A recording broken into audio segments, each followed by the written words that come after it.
Welcome, everybody. Welcome to today's webinar. We've got a webinar for you today on security best practices for combining hardened containers and Java. Next slide, please. My name is Dana Crane. I'm the Product Marketing Director here at Azul, and I'm joined today by George Manuelin, our Chief Strategy Officer at RapidFort. Say hello, George. Hello, everybody.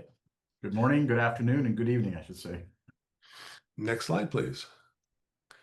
So today we'll run you through a couple of segments. We want to talk a little bit about the evolving security landscape out there, and then we're going to dive into talk a little bit about what it means to secure your Java, and as well how to make secure containers for that Java as well. And then finally, we're going to put them both together in a demo that will run you through to show you how easy it is to create secure Java-based containers for your app deployment scenarios. Before we get started, there's a couple of housekeeping items we should talk about. A recording of this video will be sent to all the registrants. And if you've got any questions today, anything comes to mind, anything that pops up, please just open that Q&A panel at the bottom of the screen and enter your question. We will save some time for Q&A later. Next slide, George. All right, I'm going to kick this over to George for now, and I'll see you back in a minute or two. So I think we start off with sort of the landscape of vulnerabilities out there. I think a lot of you have been affected or have seen some of the issues that have gone out there. Just recently, last week, we had this NPM breach that happened where millions, in some cases billions of packages were infected with vulnerabilities. In fact, NetRise quote from them is about for the average container that you pull from Docker today or from wherever you're pulling it from, has about 604 vulnerabilities, is what they found. And if we kind of pan back a little bit and look at overall breaches in general, so this is based on the Verizon breach report. It's going through and looking at, we've all known that the phishing and having different credential abuse has been the number one way of being breached in the past. But based on the latest Verizon breach report, it's looking backwards the last 12 months and the analysis of all the breaches that have happened. And interestingly enough, either we're doing a really good job at getting identity under control with dual factor or whatever it is, but that's actually shrinking now as the largest contributor to breaches. And vulnerability exploitation, taking advantage of issues in your software, is now becoming the number one way to get that breaches are happening. So it's something that everybody needs to pay attention to, and I think we're going to see more and more of this. With the advent of AI and the ability to go out and use AI models to train on the vulnerabilities, what used to take 30 days to 60 days to find a vulnerability or take advantage of a vulnerability in your software, now it's taking 30 to 60 seconds because this is becoming automated. AI is being used by the bad guys as much as the good guys to breach and take advantage of vulnerabilities that are out there. So because of that, people are very concerned around going through and trying to patch vulnerabilities and make sure they have hardened containers and that their software is not exposed to known vulnerabilities that can be taken advantage of. And what we've also seen in the industry is that when we had virtual machines, patching virtual machines was fairly simple. The security team could go in there and run a script overnight and patch VMs pretty much in runtime under real time environments. When you move to containers, that's actually different now, right? You cannot really, there is no easy way to patch a container. So the security team needs to open a ticket. That ticket needs to then go to engineering. Engineering needs to rebuild that container, pass it through the pipeline, QA it, re-push it out to the registry or the repo, and then from the repo it gets redeployed into the cluster. So now a vulnerability that's detected by security in a runtime environment turns into a ticket, and now you end up having thousands, and not hundreds of thousands, in some cases millions of tickets that get put on engineering to go rebuild these images to fix them. So fixing containers and fixing vulnerabilities in containers is not as easy as VMs, and it's a bit of a whack-a-mole game. We just talked to one customer. They were talking about, millions of vulnerabilities, and the CISO said, this is a very large financial institution. They said, we have millions of vulnerabilities. The bad news is that we're sort of falling behind. The good news is only 1 million of them are critical. So what am I supposed to do? Like open 1 million tickets? How do I manage this, right? And for every 100,000 vulnerabilities he's patching, he's finding out there's 200,000 coming in. So it's a bit of a whack-a-mole game, and they need to solve the problem at the source, starting with clean images and starting in an environment that is scalable from a patching perspective. So we at RapidFort, working with Azul and others, have been able to build a platform to kind of help remediate and meet some compliance requirements. You'll see more and more of these compliance coming down. I just found out yesterday that even for FDA, if you're releasing software in a device that's going in the medical environment, you'll for FDA requirements, you'll have to show a clean SBOM and show that your vulnerabilities have been remediated. These are some of the common requirements that we see that are all really based on the zero trust software architecture standard that's coming down from NIST, but it's being converted into requirements for FedRAMP, for CMMC, for NIS2 for our European customers there. SOC 2 and PCI are also now starting to require not only just an SBOM, but a proof that you're cleaning up the vulnerabilities, especially the criticals and highs, in some cases within 30 days, and sometimes even faster than that. So we've built a system, a platform that monitors and looks at these containers and these vulnerabilities and puts together a full lifecycle management of these vulnerabilities, starting from clean containers, but also monitoring them, hardening your containers before they go into production, and then monitoring them in production. And so that then triggers new clean containers and patches as you move through the pipeline. So we'll go more into this as we go through the demo. So RapidFort is now working with Azul in a partnership to make it easier for you to consume both Azul Java runtime systems and images with RapidFort hardening. So let me pass it back on to you, Dana, and you can talk a little more in detail of how the combined solution makes life easier for Java applications in a lot of our customers. Yeah, thanks, George. So, George talked a little bit about the evolving state of security and this general trend towards container adoption. So, what does that mean for Azul and RapidFort? That's principally why we got together, this whole evolving landscape that is really changing the way you can deploy much more securely into production. So, first off, by combining our commercially supported JDKs with RapidFort's near zero CVE containers, that takes you a long way towards securing your software supply chain right up front, right out of the box. And Azul is making both our Azul Platform Core product available. That's often referred to as a drop-in replacement for Oracle Java SE. And we're making available our high-performance Java platform known as Azul Prime for those that need peak performance and quicker startup, quicker warm-up times for their Java applications. So both of those are available in these secure containers from RapidFort today. And this solution is supporting all of the major operating systems you probably use, all the Java long-term support releases that you probably got deployed already, and it comes with some of the longest product life cycles on the market. I'm going to talk a little bit about this a little bit later. But next slide, George. So why does all this matter? Well, it's because, even though Java has turned 30 this year, vulnerabilities are still pretty common occurrence in the JDK world. We see a lot of severe and critical vulnerabilities popping up on a quarterly basis whenever Oracle releases its quarterly updates. And those really need to be addressed quickly. George talked about the fact that our mean time to exploitation just keeps shrinking. Back in 2020, I think the mean time to exploit was something like 22 days. Last year, there were proof of concept where you could exploit, mean time to exploit was down to 20 minutes. That's an incredible surge based on these AI-driven tools, and it really means you've got to jump on things as soon as they pop up, which brings me to my next slide. So in the Java world, what you have is quarterly updates being released by Oracle. And there's really just two flavors of update. One is the unsupported update called a patch set update, and the other is the supported update called a critical patch update. And the critical patch update is really just a subset of that patch set update. Critical patch updates are focused only on security fixes. So the only new material in a critical patch update will typically be somewhere between 6 and 10 CVE fixes. That makes them very quick to assess, very quick to deploy.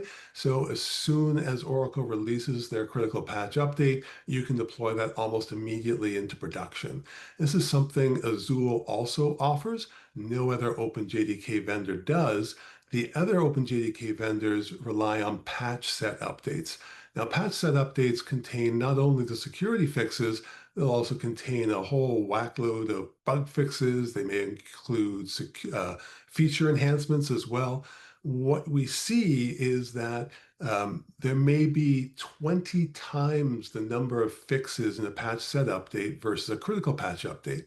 Now, that means you're going to be doing extensive testing before you deploy this into production. But worse, because there's so many fixes in here, historically, 1 in 4 patch set updates is going to cause a regression issue. Down below on the slide here, this is a great example of one that happened in July 2022. The PSU was deployed, caused a lot of havoc with production systems, whether Java 8, Java 11, Java 17. All of a sudden, there was a lot of disruption happening. The regression issue caused a lot of failures for production systems. And so people had to roll back that patch set update. That meant they were out in production with their applications with known vulnerabilities. Luckily, that was a few years ago before the prevalence of these AI-driven exploitation tools. So it wasn't so bad, but it took them 4 weeks before a patch was available. That's 4 weeks being exposed in production. If that happened today, that would be pretty disastrous. So this is why we encourage people to use critical patch updates. They've never caused a regression issue to date for any of our Azulian customers. We get these out based on SLA. You'll typically see them within 24 hours. That is our SLA, typically even sooner. And you can deploy these right away to close out any of those vulnerabilities you might have in your production applications. Next slide. So I talked a little bit about product life cycles. Azul offers some of the longest support life cycles for Java in the market, and that's compared to most other OpenJDK vendors. They tend to just follow what Oracle's lifecycle offers, mainly because they have a bunch of different product lines to support. At Azul, Java is all that we do. We have the largest number of Java experts outside of Oracle, and that's why we don't do other things. We just focus on OpenJDK. We focus on being able to do things like backport fixes to legacy versions of Java, like Java 6 and Java 7, things that other OpenJDK vendors can't spend the time on. Or, where, for instance, Red Hat has already dropped support for Java 11, we're offering Java 11 support out until January 2032. Dana, So I was just going to jump in and say one of the big advantages of the relationship between RapidFort and Azul is that for any of these images, if a customer has a need, and you want it hardened, the way we have our contractors, we're able to work with Azul to deliver any of these versions that you need. So we're not restricted to the latest or just 21, for example, or 25. But if there is a need for an older version and you need it hardened and you don't find it in our catalog, please reach out to us and we'll build you whatever you need from the Azul catalog. So that's the relationship that we have between the two companies. great point, George. Thanks. Uh, so again, some of the longest life cycles in the marketplace, an average 2 years longer than most OpenJDK vendors. So, all right, George, given all this, how does Azul specifically and Java more generally fit into the RapidFort ecosystem?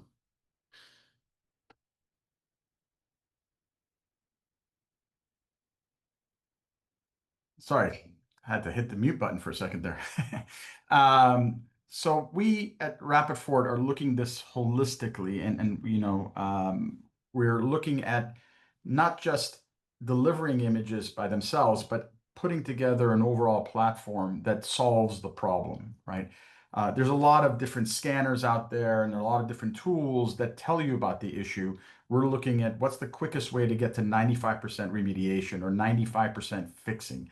Why is it not 100%? Well, because there's always new CVEs coming out, and it's always a struggle to get that done within a timely frame. So we take a conservative perspective. We say 95%. So most of our customers, when we go to them and we say, what are you running today? What's in your cluster? A lot of them say, we think it's this. I think I have 100 containers. I am mostly using Java. I'm mostly using X, Y, or Z, but I'm not 100% sure. So step one for us is profiling and the ability to profile your entire cluster. So we'll show you this in a quick demo. With the RapidFort platform, we're able to profile the entire cluster and understand the composition of that software, all the different versions that you have at the OS layer, at the framework layer, and the application layer, and specifically around all the dependencies that get pulled into those clusters that you might or might not see by just scanning the registry.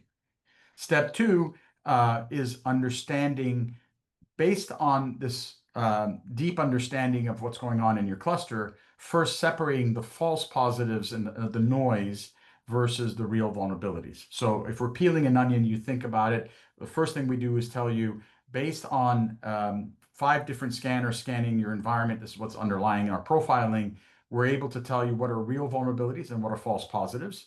And we call them false positives. In reality, they might not just be, they might be just around how they're being used in your environment. So for example, a CVE might pop up that says, this is an issue in the kernel in Ubuntu. Well, I'm running a container, there is no kernel. So yes, it's a CVE in Ubuntu, but it's not relevant to my deployment here.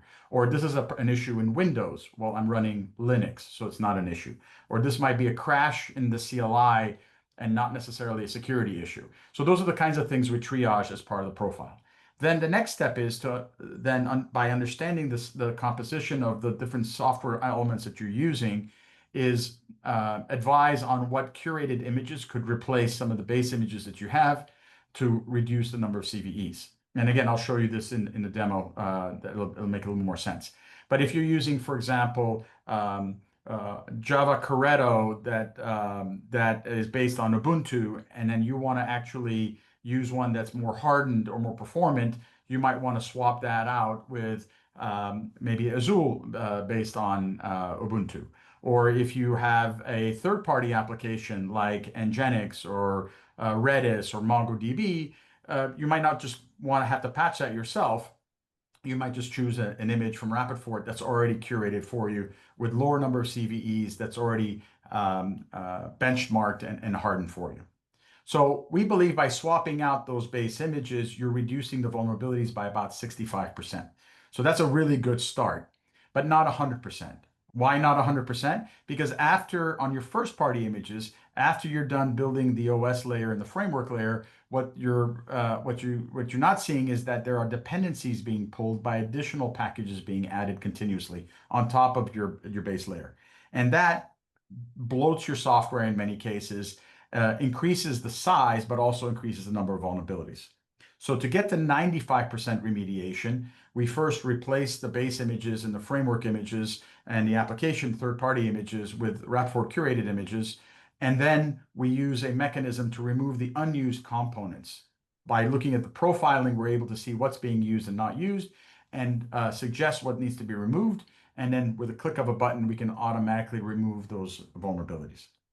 So let me jump to the next slide. This is a typical example, and I'll show you this in the demo, of an environment where we did a scan of the cluster. We found that there was a bunch of different pieces of software there, images that I've got. Some things were framework images like OpenJDK. Other things were full applications like Mongo or Redis. And we were able to replace one for one something that's got lots of CVEs with something that, for example, in this case with Azul, has 0 CVEs.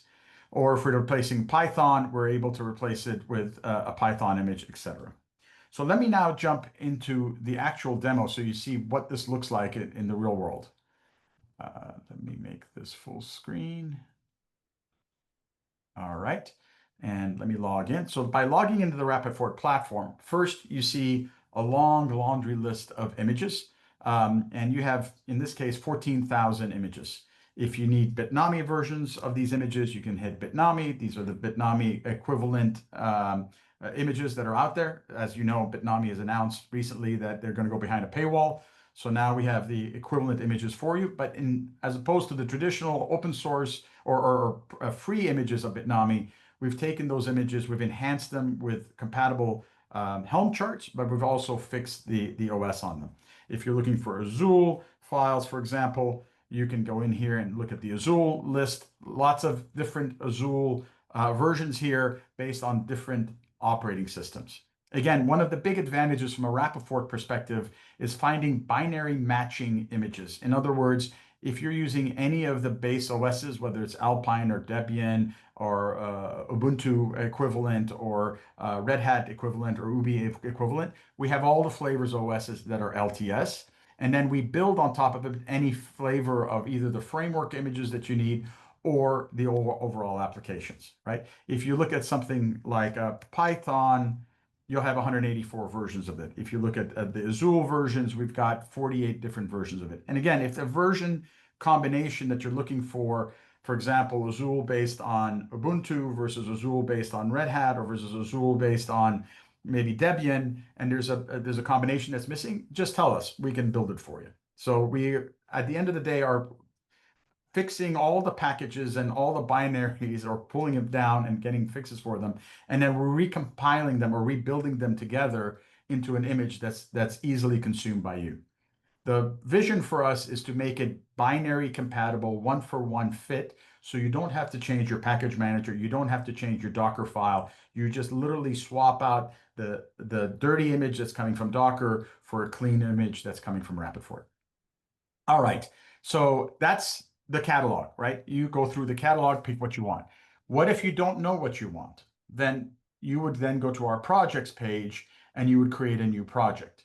In this project, you could say, all right, scan my registry, or even more interesting, let's scan an entire Kubernetes cluster. So it's very simple. You would go in here, you would generate secrets for your Kubernetes cluster.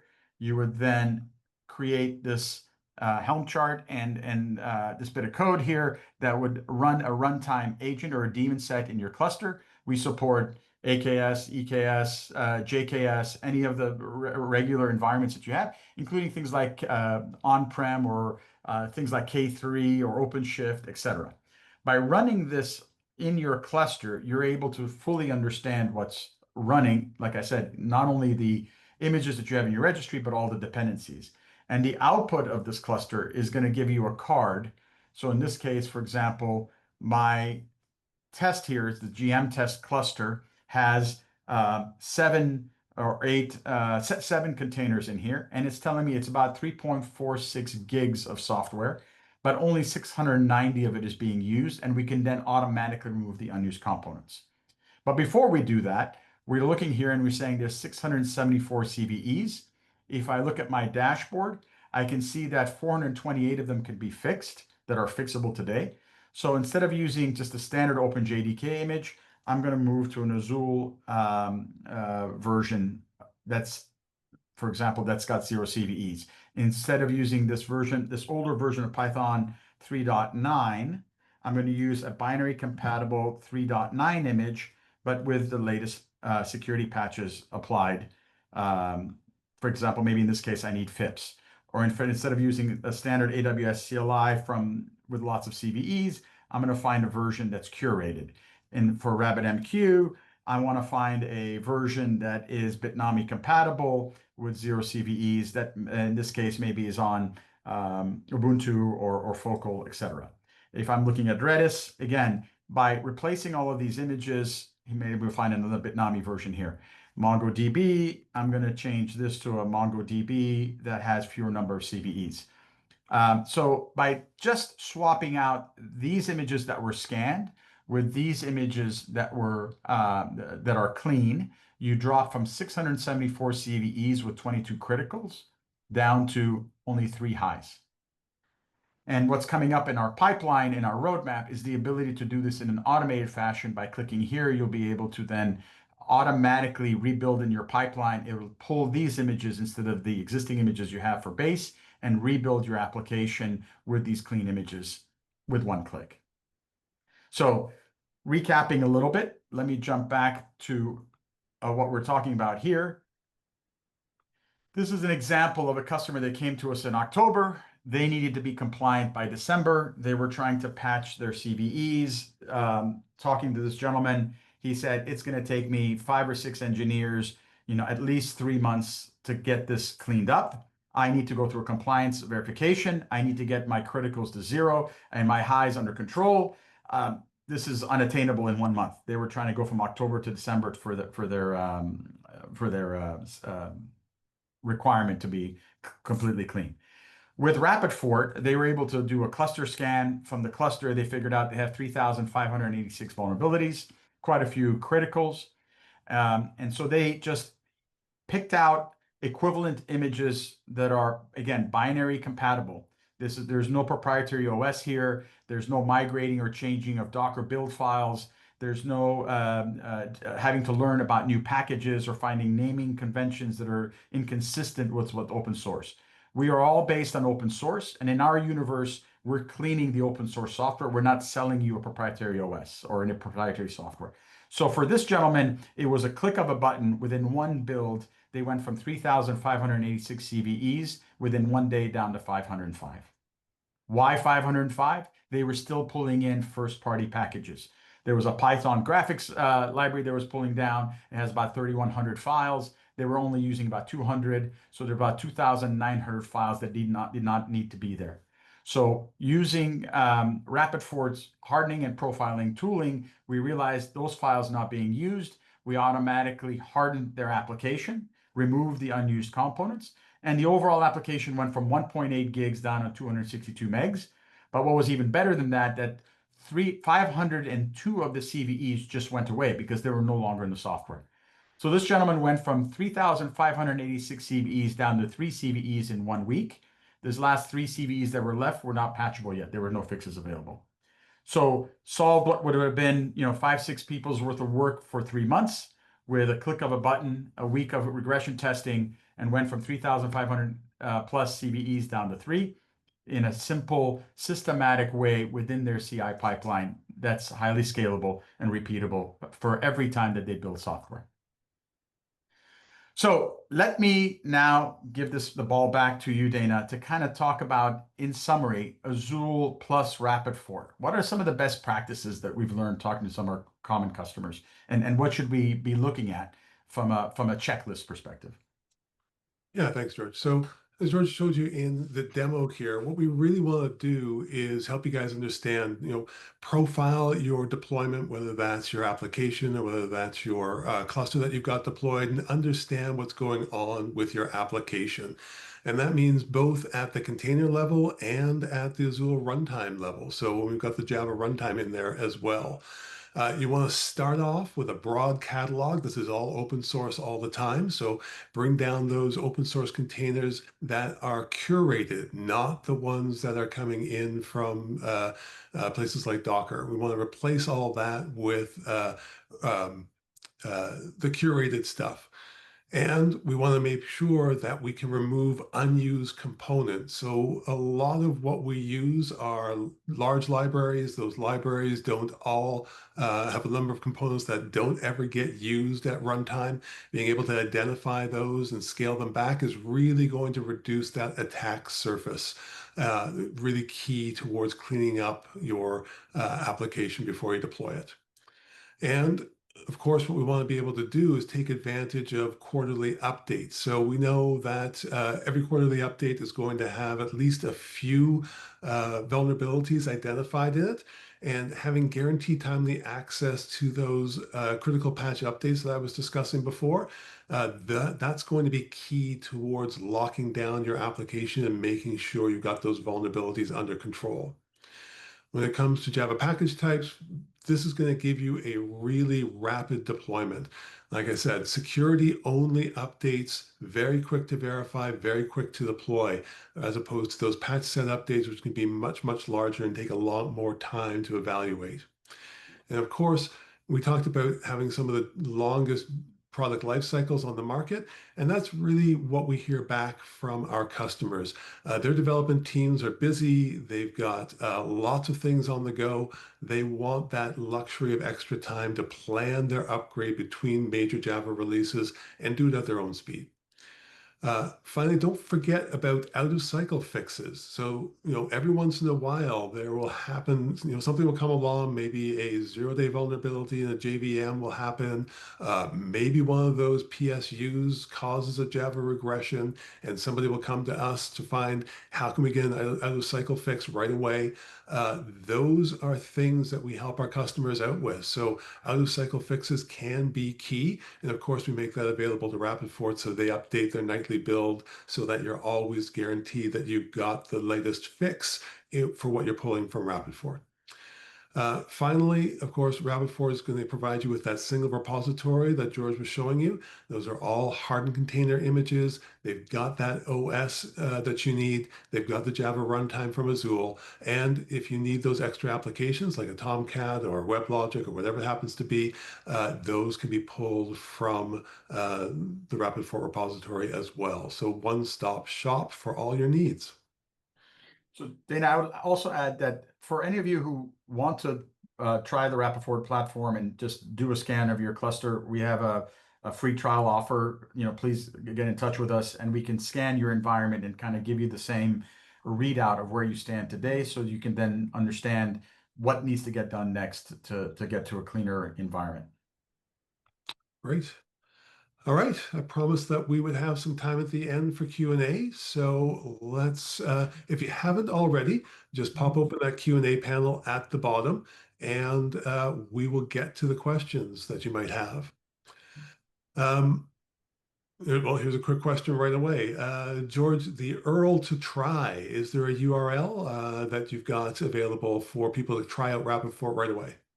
Yes, if you just go to www.rapidfort.com, there's a button at the top that says contact us or subscribe here, I believe is what it says. So please use that and we will get in touch with you immediately. Another question here. What is the difference between normal? We do security checks with the current solutions. Not quite sure what he's on about here, but possibly he's talking about his uh, day-to-day security tools that he's running. They're doing checks with their current solutions. How does RapidFort differ between what people do today with their existing Very, security very tools? good question. Very good question. So because we build so many images, we have to make sure that those images can be scanned by multiple scanners and have a consistent answer. Depending on which scanner you're using, you might have slightly different answers. So what we do is we scan with 5 different commercial scanners, including our own, and we're able to determine the average of answers across all these different scanners. So if all 5 scanners say this is a real vulnerability, then we go ahead and mark it as a real vulnerability. If one of the 5 scanners finds that there's an issue that might not be a real vulnerability, then we go ahead and investigate. And so we have a large investigation team that looks at these vulnerabilities and determines whether it's a real vulnerability or a false positive. Like I said, a false positive could be, hey, this is a vulnerability in Ubuntu, but it's at the kernel level. While we're running a container, there's no kernel here. Or this is an issue with this specific operating system, but it only affects on Windows, or this framework that runs on Windows, or this is a problem with, for example, a crash in the CLI. Well, yes, that is a bug, but it's not going to get patched as a CVE. It's a bug. It's not a security issue. So those are the kinds of things we're able to understand and triage. So you're not spending your time trying to patch unneeded functionality. So that's one fundamental difference with the RapidFort scanning technologies, that we're actually under the hood using 5 different scanners. Second is that we're not just scanning, we're profiling. We're understanding exactly what components of software are being exercised and telling you what's a real R bomb versus an S bomb. S bomb, everybody knows, is the full bill of material. An R bomb is the real bill of material that you're using that's a subset. We had one customer who was looking at it, and their image went from 2.5 gigs down to 300 megs. And he said, I don't understand. What did you take out? And as we were investigating, there were things like Bluetooth drivers and all kinds of other shapes within different kinds of libraries. He said, we don't use Bluetooth. So how did this driver get in here? I said, well, that's part of open source. You get all these libraries that get pulled down and all these dependencies. So our profiling technique looks at the way it's behaving in runtime and then pushes those updates into our system, and then that influences your build to build without those components that are not needed. Great. Thanks, George. Um, Another question. If I wanted to purchase your joint solution, who do I start with, RapidFort or Azul? It's a good question. You can start wherever you like, either coming in through RapidFort or coming in through Azul. We will definitely handle whatever inquiries you might have and point you in the right direction. At the end of the day, though, you're going to have commercial terms, a contract with both Azul and RapidFort that allows Azul to understand that you're a supported customer and allows RapidFort to understand you're a supported customer as well. Perfect. All right. Follow-up question. If I have a problem, who do I call? George? So if you're pulling the images down from RapidFort, you would contact us. We work very closely with Azul, so we would triage the issue if it's an issue with your specific container or hardening process, et cetera, from the RapidFort side, or if it's an issue on the Azul side. But we work together, and again, if you're purchasing these images and you're getting them directly from RapidFort, obviously call us first. If you're working with just the Azul component, you can get in touch with Azul. But we have our support teams connected to each other, so we support you in a single ticket as opposed to having to try to triage or try to triage it on your own. All right. I think we may be at the end of our questions, which brings us to the end of our session. So thanks very much for joining us today, and happy securing your applications. Thanks very much for joining us. Goodbye for now. Thanks, everybody.